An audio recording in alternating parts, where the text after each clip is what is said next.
Que 72 000 personnes prennent rendez-vous chez leur généraliste chaque année à cause des punaises de lit. Je le disais, Stéphane Bras, c'est un véritable fléau dont on souffre en silence. Eh bien oui, c'est encore sous le sceau de la honte que les punaises de lit sont perçues. C'est un tort parce que tout le monde, tout un chacun peut être victime de ces punaises de lit.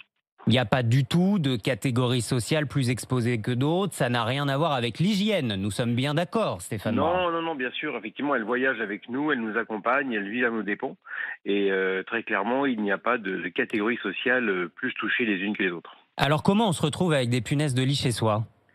Ah bah, tout simplement, lorsque l'on va en voyage, en déplacement, peut-être chez des amis, y compris dans la famille, des enfants qui vont les uns chez les autres, on peut récupérer des punaises de lit parce qu'elles sont dans les habitats, dans les hébergements de toute nature. Donc, Il y a la nouvelle mode de la seconde main aussi. On achète du mobilier en brocante, on achète ses vêtements en friperie. Là aussi, ce sont des nids à punaises de lit.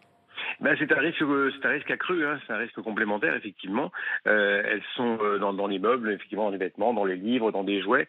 Elles peuvent se réfugier, et puis quand on va acheter ça en brocante ou ailleurs, on peut les ramener à la maison. Je regardais cette étude un peu plus précisément, Stéphane Bras, 72 000 consultations pour des démangeaisons parce que ça nous pique, Oui. et puis pour dégradation psychologique des gens qui ont des punaises de lit chez eux. Ça rend fou, on ne dort plus avec les punaises de lit. Eh bien, c'est exactement cela. C'est-à-dire que à ceci se rajoute, si vous voulez, la peur éventuellement des insectes que l'on peut avoir. Et comme c'est un petit insecte, c'est un petit vampire, hein, c'est hématophage, donc ça nous mange la nuit, principalement quand on dort, quand on fait la sieste. Très clairement, c'est traumatisant. En particulier quand on a des enfants, imaginez être piqué vous-même ou vos enfants chaque nuit, c'est un véritable cauchemar. Je lis les nombreux témoignages qu'on reçoit ce matin. On met énormément de temps à s'en débarrasser. On a beau jeter toute la literie, tous les matelas, parfois ça ne fonctionne pas. Qu'est-ce que vous préconisez, Stéphane Bras, Chambre syndicale de dératisation, désinsectisation, désinfection ? Eh bien, ce que l'on préconise, c'est surtout l'avis d'un expert. À la CS3D, comme vous l'indiquez, nous avons un annuaire d'experts reconnus, y compris tout récemment par le ministère du Logement, où nous avons passé une convention avec le ministère du Logement en tant que véritable professionnel.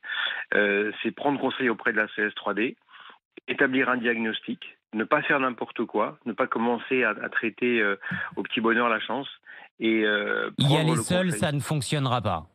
Écoutez, il y a un risque fort. Il y a des méthodes pédagogiques, on va dire simples, de bon sens.